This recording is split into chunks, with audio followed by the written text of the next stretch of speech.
காஞ்சிபுரம் மாவட்டம் சுங்குவா சட்டத்தை அடுத்திருக்கக்கூடிய பகுதியிலே அமைந்திருக்கக்கூடிய சாம்சங் தொழிற்சாலையிலே கடந்த 15 நாட்களுக்கு முன்பாக நிரந்தர தொழிலாளர் 3 பேர் ஒழுங்கின நடவடிக்கை என்று கூறி அவர்கள் சஸ்பெண்ட் செய்யப்பட்டிருந்தனர். இந்த நிலையிலே தொடர்ந்து 15 நாட்களை கடந்து இன்று 16 நாளாக தொடர்ந்து இந்த உள்ளிருப்பு போராட்டமும் நடைபெற்று வருகிறது. அதே போன்று வெளியில் இருக்கக்கூடிய தொழிலாளர்கள் தொடர்ந்து இங்கே காலி இடத்திலே தற்போது பந்தல் அமைத்து 3வது நாட்களாக இன்று தொடர் போராட்டத்திலே ஈடுபட்டு வருகிறார்கள்.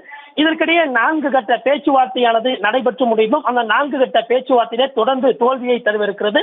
இதன் காரணமாக தொடர்ந்து இந்த உற்பத்தி பாதிப்பு ஏற்படக்கூடாது என்பதற்காக சாம்சங் தொழிற்சாலை நிர்வாகமானது தினக்கூலி அடிப்படையிலே தொழிலாளர்களை அங்கே தொடர்ந்து தேர்வு செய்து தொடர்ந்து பணியில் அமர்த்தி வருகிறது. இதன் காரணமாக தொடர்ந்து இன்றைய தினம் 16வது நாளாக உள்ளிருப்பு போராட்டத்திலே ஈடுபட்டு வரக்கூடிய தொழிலாளர்கள் தொடர்ந்து இந்த தற்போது உற்பத்தி நடைபெற்று வரக்கூடிய அந்த இடத்திலே தற்போது உள்ளே ப்ரொடக்ஷன் ஏரியா என்று சொல்லப்படக்கூடிய அந்த ப்ரொடக்ஷன் பிளான்ட்லே தற்போது அமர்ந்து தொடர்ந்து அந்த உள்ளிருப்பு போராட்டத்திலே ஈடுபட்டு வருவதாக தற்போது உற்பத்தியானது தற்போது நிறுத்தப்பட்டிருக்கிறது. தொடர்ந்து அவர்களிடத்திலே பேச்சுவார்த்தை நடத்துவதற்கும் தற்போது அதிகாரிகள் தற்போது சென்று வருவதாக நமக்கு தகவல்களானது கிடைத்திருக்கிறது.